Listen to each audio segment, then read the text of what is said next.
All right, welcome to this very special edition of Bleav in Bills postgame after another very big win for this Buffalo Bills football team over the Detroit Lions. Adam Benigni, WGRZ TV, Sal Maiorana of the Rochester Democrat and Chronicle. We're coming to you from the press box at Ford Field in Detroit. And Sal, I'll tell you what, this was billed as a potential Super Bowl preview, and it certainly didn't disappoint.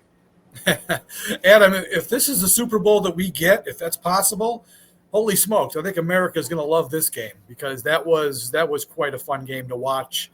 I wouldn't say it was a fun game to cover. a little crazy there. A lot of stuff going on, a lot of things to write. But, fun, thrilling game. Two great offenses, two defenses that were just beaten up to hell, all kinds of injuries. So you expected there were going to be a ton of points. But this ends up being the highest scoring game in the league this year, the most combined yards in the league this year. So it was kind of all that we expected, and we got it. So that was a lot of fun. All right, we're going to get into several aspects of this, a lot to unpack with this game, a lot of positives, and I think some negatives to address as well. First, a word from the sponsor once again, Bleav in Bills, brought to you in part by Bet Online. Go to the website, get in on the action. The game starts here. You would have to start, Sal, a discussion of the Buffalo Bills in this game. Josh Allen is once again the centerpiece in this. And, the Buffalo offense, virtually unstoppable at this point. I mean, you see Dan Campbell opting for an onside kick in the second half, down 10 points in the game, because it's basically acknowledging the fact that he doesn't feel like his defense can stop him. That's the level. This is historic stuff we're witnessing here with Allen, and that's why the Bills are 11-3 at this point. Yeah, I mean, he is just superhuman. I mean, if there's anybody out there that doesn't think he's the MVP of the league, you just don't know anything about football. You must be watching soccer or something. He has been unbelievable these last 2 weeks. I think I saw a stat. This is only the third time in team history they've scored 40 points in back-to-back games. There's all kinds of these crazy numbers that are out there today. He said a bunch of crazy things with his touchdowns, and it's just been unbelievable to watch. I mean, I tweeted it. It was probably midway through the first quarter after the second touchdown drive. Just he is so fun to watch. I mean, again, Adam, we've talked about this before, but we are literally – I'm not a religious person, but we are literally blessed watching this guy play football. I mean, for his whole career, but particularly this season. I thought that 2020 season would be awful tough to ever match because they were incredible that year. Stephon Diggs' first year with the team. And even for chunks of 21 and 22, they were fantastic. But this has been just otherworldly stuff, what he's been doing. I'd say the last 7 or 8 weeks, they've gone over 30 points, 8 games in a row. So I guess it's 8 weeks where they've just been an incredible machine, even in a loss last week. So, yeah, I don't know what the Lions could have done today. There really was no stopping Josh Allen. Of course, there was no stopping Detroit either, but there were plenty of extenuating circumstances really for both defenses. But to your point, Allen is on a level that we've just not seen in this, well, for the Bills certainly. And you could argue it's close to league great, right? I mean, it really is close. There's been others, but well, he's become, and again, there's all kinds of stats associated with this, but he's become like to put multiple passing, multiple rushing touchdowns together in consecutive games. I mean, he's reaching like uncharted territory. And I think it's probably fair to say, I mean, who would you compare him to for previous quarterbacks through the history of the National Football League? You could argue he's unique in so many ways, I guess is what I'm saying. And he's reaching a higher level. I mean, Sean McDermott basically acknowledged that in the postgame, a level of consistency. He's got the turnovers down, and he's able to orchestrate things. I mean, Dawson Knox, after the game, I asked him about this, and he's like, it's kind of weird, but what Allen is doing, some of this off-schedule stuff, Knox used the word, it's become like normal for him.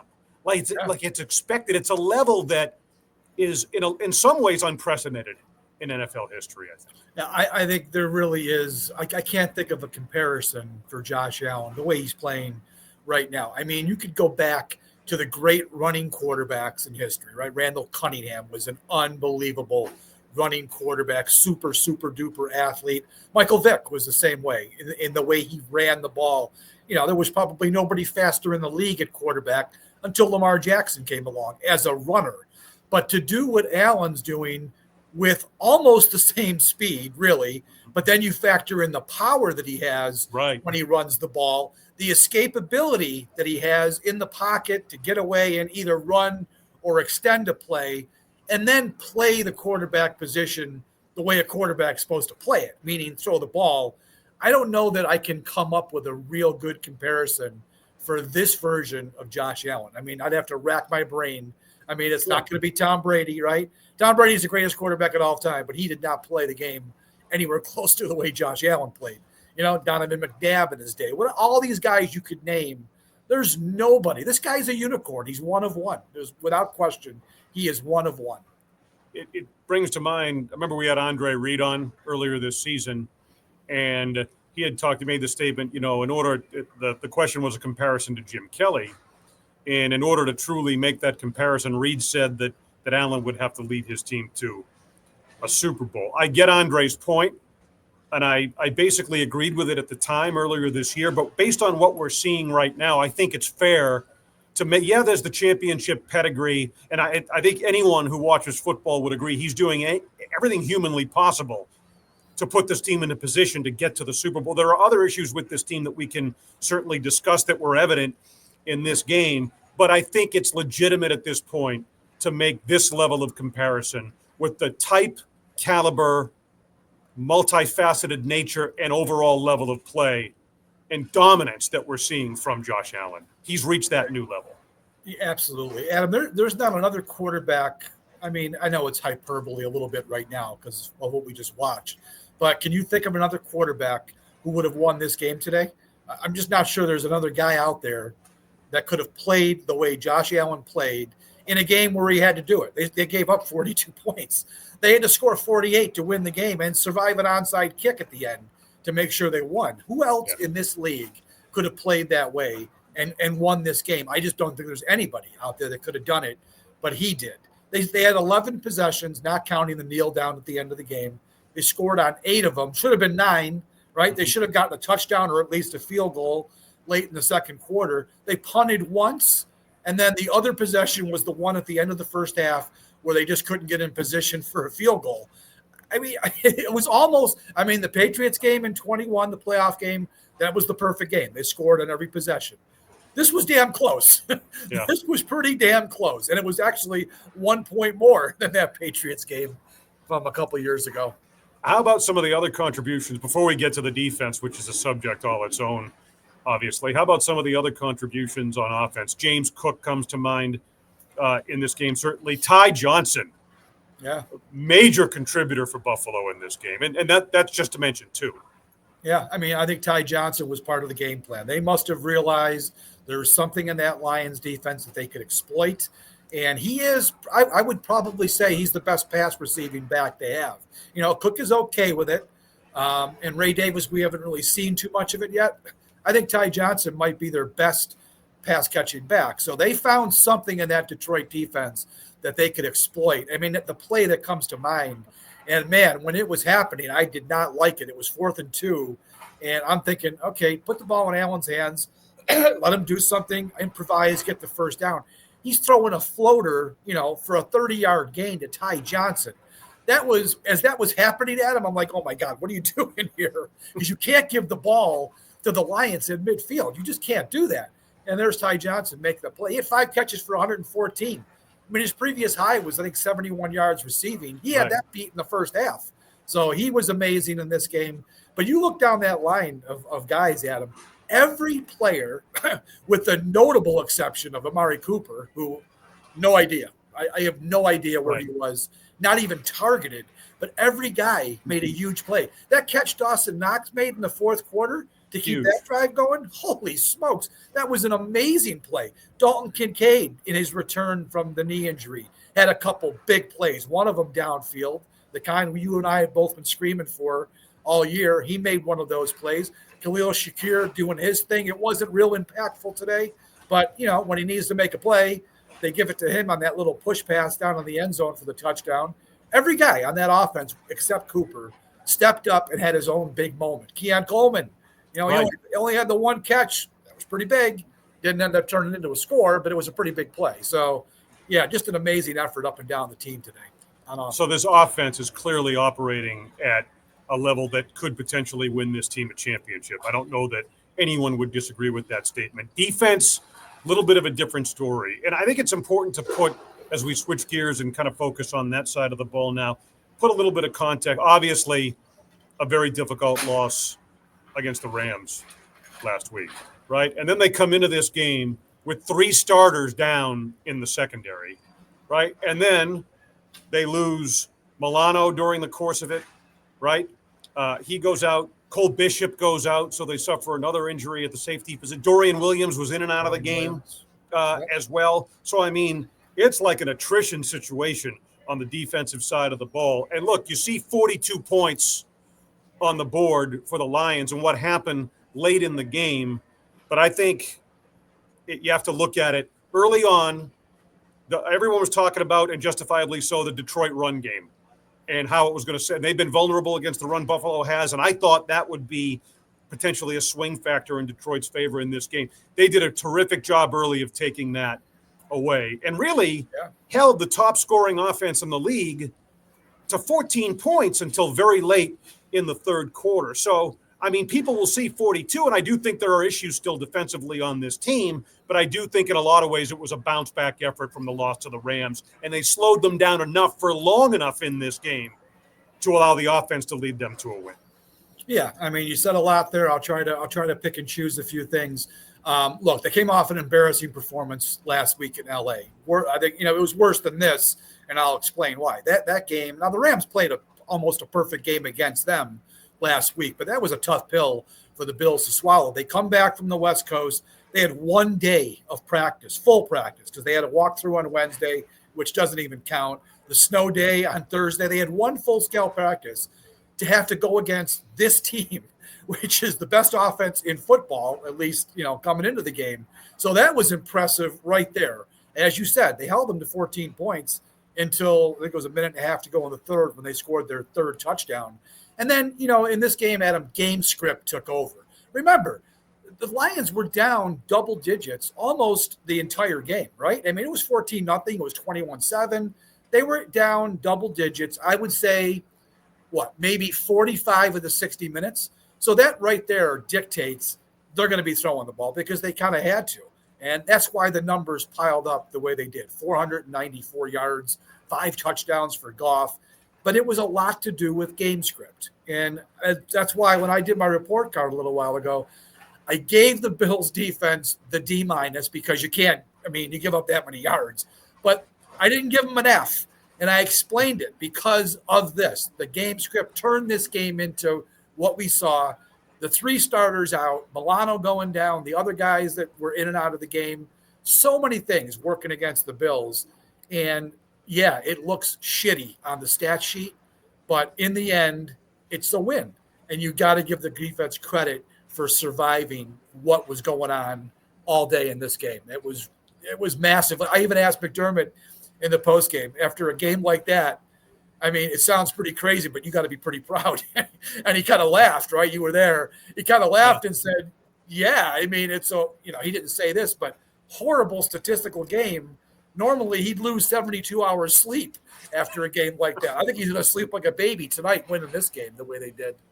Yeah, I thought it was an interesting sort of reflective post-game press conference from Sean McDermott that, as you mentioned, we were both in there. And look, we got after him. A lot of people criticized him, and I think justified last week for the end-of-game goal line situation, the sneak, and then the decision to use the time out there, and did he give his team the best chance to win the game? I could argue no, but teams under McDermott and this staff, they've been resilient when faced with situations like that. And look, you can criticize him for the in-game stuff. That doesn't go away because of this win. Obviously, we have to see how everything translates in the postseason, but I do think he deserves a good share of credit for, given the adversity of the weather, like you mentioned, losing a center, had to meet virtually on Thursday and in preparation for a high-level opponent like this. I mean, it speaks to the past with him what makes him a very good coach within the framework of the system that he has, the preparation,